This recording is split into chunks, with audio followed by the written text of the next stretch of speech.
Dimitri, 5 ans, est né avec une infirmité motrice cérébrale. Aucun traitement médical n'existe pour cette maladie. Quand Dimitri est né, les médecins nous ont dit qu'il ne serait jamais en mesure de marcher, qu'il ne serait jamais autonome, qu'il aurait toujours des problèmes de santé parce qu'il s'agissait d'une maladie chronique et qu'il ne serait peut-être jamais guéri. Nous n'avons pas essayé d'autres alternatives. Personnellement, je ne croyais en rien d'autre qu'aux approches traditionnelles, jusqu'à ce que des personnes de confiance, que nous connaissions très bien, nous parlent d'Éric. Nous pensons que la guérison, c'est se lever d'un fauteuil roulant, recouvrer la vue, entendre à nouveau, se libérer d'un cancer, etc. Et ces choses se produisent, elles se produisent. L'idée à l'origine était juste de participer à un séminaire qui nous donnerait les moyens d'aider Dimitri dans notre rôle de parents. Les parents de ce petit garçon m'ont demandé si je pouvais faire une séance après ma présentation. Je leur ai dit, ils sont en train de fermer, mais laissez-moi finir de signer ces livres et nous allons leur demander de laisser la pièce ouverte. Quel est le problème? Ils m'ont expliqué qu'il avait une infirmité motrice cérébrale. Après la fin du séminaire, ils se sont rencontrés pour la première fois pendant un court instant, environ 10 ou 15 minutes. Quelque chose de très courant dans l'infirmité motrice cérébrale est le fait que le talon du pied soit relevé au lieu d'être à plat sur le sol. Son talon ne pouvait donc pas toucher le sol. Une opération avait été programmée pour cela.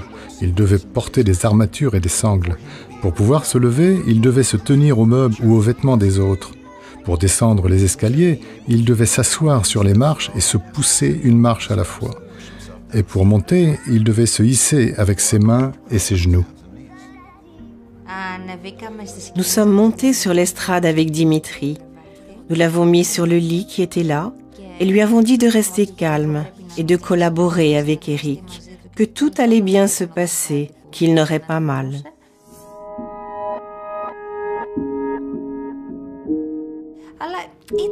C'était étrange pour nous de penser que cet homme essayait de le soigner seulement avec ses mains et en plus sans le toucher réellement.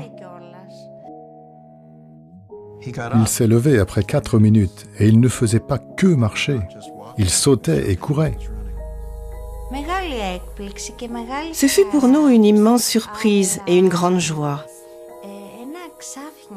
Mais en même temps, nous nous demandions comment tout cela fonctionnait, si vite, de façon si directe et si efficace.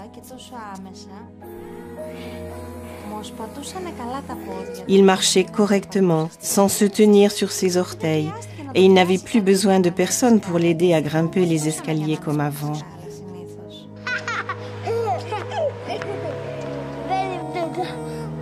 Les autres enfants montent et descendent naturellement les marches tous les jours. Mais Dimitri n'en était pas capable. Donc, accomplir ce genre de choses est très important pour lui. Ils l'ont amené pour une autre séance. Il avait la main fermée. Je ne le savais pas. Il me regarda et en grec il dit « Regarde, je peux ouvrir ma main ». Il avait juste 5 ans. Il dit « Ça ne me fait plus mal ». Regarde, je peux tenir un verre et boire tout seul. Maintenant, son poing est ouvert. Il est relâché et coopère bien mieux avec la main gauche, ce qui lui est d'une grande aide. Il ne garde plus la main fermée comme un poing, ce qui l'ennuyait beaucoup. Quand il voulait nous prendre dans ses bras, il le faisait avec une seule main. Maintenant, il nous serre vraiment dans ses bras et il dit « Vous voyez, je peux le faire, je suis grand maintenant ». Bien sûr, sa main n'est pas encore pleinement fonctionnelle, mais elle coopère avec sa main gauche et ça fonctionne, et il ne la rejette plus. Peut-être que l'aspect le plus fascinant de la guérison par reconnexion, c'est qu'on peut l'apprendre. Je ne croyais pas que c'était quelque chose que l'on pouvait apprendre. Je pensais que seul Eric était capable de faire cela. Je ne pensais pas pouvoir acquérir ces capacités moi aussi et aider autrui, mes voisins, mes amis. Au cours de la formation, nous avons vu par nous-mêmes que, effectivement, on pouvait apprendre à aider les autres. Si on voit de nos propres yeux un exemple vivant, comme nous voyons notre propre enfant, alors je pense que oui, on le croit.